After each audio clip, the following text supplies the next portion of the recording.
എനിക്കൊരു സംശയമുള്ളതേ, ഈ മരണ വീട്ടിലൊക്കെ ചെല്ലുമ്പോൾ നമ്മളെല്ലാവരും, ഞാൻ ഉൾപ്പെടെ എല്ലാവരും പറയുന്നൊരു കാര്യം, ഈ മരിച്ച ആത്മാവ് അങ്ങ് സ്വർഗത്തിൽ പോവും, ദൈവത്തിനടുക്കൽ പോകും, ദൈവത്തോട് കൂടി വസിക്കുകയാണ്.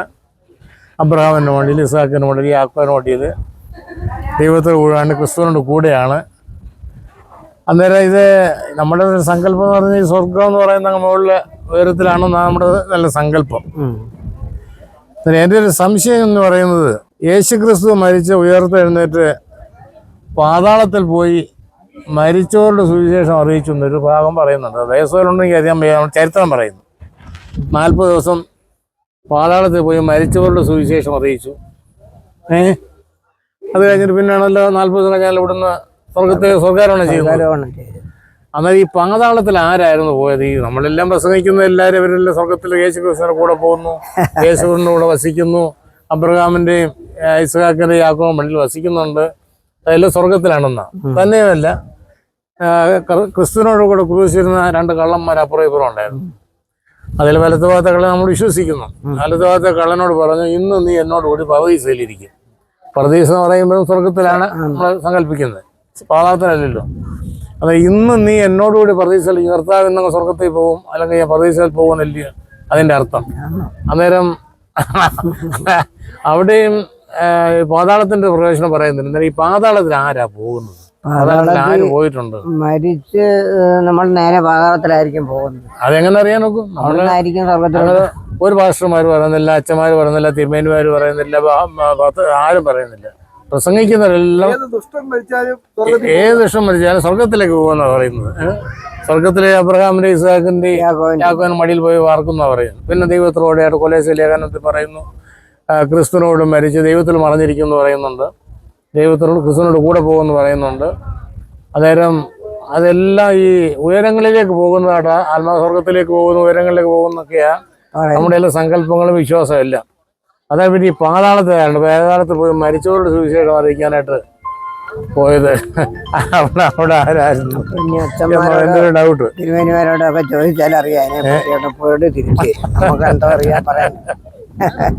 എനിക്ക് കുറച്ചാളുടെ സംശയമാണ്, മറുപടി പറയാൻ നമ്മളെ കൊണ്ട് പറ്റുന്നില്ല. അതിനിപ്പോ നമ്മള് പുരോഹിതന്മാരുടെ ചോദിച്ച് മനസ്സിലാക്കണം.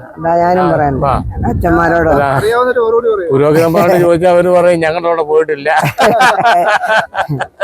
ഞങ്ങളവിടെ പോയിട്ടില്ല, അതുകൊണ്ട് ചോദിച്ചാൽ അവര് ചിലപ്പം പറഞ്ഞു തരുമായിരിക്കും. ഞാൻ പോയിട്ട് വന്നുകൊണ്ട് പറയാന്ന് പറയാതിരിക്കും. ആരും പോയിട്ട് തിരിച്ചു വരുന്നില്ല, പോകുന്നവരാരും തിരിച്ചു വരുന്നില്ല. മേപ്പോട്ട് പോയാലും താപ്പോട്ട് പോയിരുന്നാലും ധനവാൻ സ്വർഗത്തിൽ പോയില്ല, അപ്രധാന മടി പോയില്ല. ധനവാൻ ഇല്ല പോകാൻ പറ്റാതെ എന്നാ കിടന്നത്. അതല്ലേ പറഞ്ഞ ലാസനെ കൊണ്ട് വിടുന്ന എന്റെ വിരലിന്റെ ഏറ്റവും വെള്ളത്തിൽ മുക്കി എന്നെ നാവിൽ തണുപ്പിക്കാൻ വിടണം, അത് പറ്റത്തില്ലെന്ന് പറഞ്ഞപ്പോൾ നാട്ടിലേക്ക് തിരിച്ചയക്കണം. എന്റെ സഹോദരന്മാർ കുറെ പേര് അവരുണ്ട്, അവർ ഈ നരകത്തിലോട്ട് വരാതിരിക്കാൻ, യാതന സ്ഥലത്തേക്ക് വരാതിരിക്കാൻ വേണ്ടി അവരെ അങ്ങോട്ട് അയക്കണമെന്ന് പറയുന്നു. അന്നേരം ദൈവം സമ്മതിക്കുന്നു, കർത്താവ് സമ്മതിക്കുന്നില്ല. അതിന് മോശയും പ്രവാചകന്മാരും ഒക്കെ ഉണ്ട്, അവരുടെ വാക്ക് കേട്ടാൽ മതി. ഇനി മരിച്ചവരിൽ നിന്ന് ഒരാളി എന്ന് പറഞ്ഞാൽ വിശ്വസിക്കത്തില്ല. അതുകൊണ്ട് ആരും വിടാത്തത്. നരകത്തിൽ പോയ കാര്യമില്ല, നരക ശൂന്യമായിട്ട് കിടക്കാൻ എനിക്ക് തോന്നുന്നത്. നരക ശൂന്യമായിട്ട് കിടക്കുക, സ്വർഗത്തിലേക്ക് കൂടുന്നവരെല്ലാം പോകുന്നവര് മൊത്തം സകല ദുഷ്ടന്മാരും, കള്ളന്മാരും ദുഷ്ടന്മാരും മോഷ്ടാക്കളും കൊള്ളാവുന്നവരും കൊള്ളരുതാത്തവരും എല്ലാം പോകുന്നത് സ്വർഗത്തിലോട്ടാ. നരകം വളരെ ശൂന്യമായിട്ട് കിടക്കുക, നരകത്തിലായിരിക്കും ഇപ്പൊ ഫ്രീ ആയിട്ട് കിടക്കുന്നത്. ആളില്ലാത്തതുകൊണ്ട് ആളില്ല. മറുപടി തരട്ടെ. അതെ മറുപടി നിങ്ങൾ കേൾക്കുന്നവരാരെങ്കിലും ഉണ്ടെങ്കിൽ ഇതിന് മറുപടി, തക്കതായ മറുപടി കിട്ടാൻ കൊള്ളാം. സംശയം മാറാൻ വേണ്ടിയാ. പാതാളത്തിലാണോ സ്വർഗത്തിലാണോ എന്നൊക്കെ തീരുമാനിച്ചേക്കും. ഫൈനൽ ആൻസർ മധുരമില്ലാത്ത ചായ. ഇത്രയും പറഞ്ഞ് ക്ഷീണിച്ചതുകൊണ്ട് മധുരമില്ലാത്ത ചായ. പറഞ്ഞു അറിയാവുന്ന മറുപടി കിട്ടിയില്ല. കമന്റുകൾ നമ്മൾ പ്രതീക്ഷിക്കുന്നു.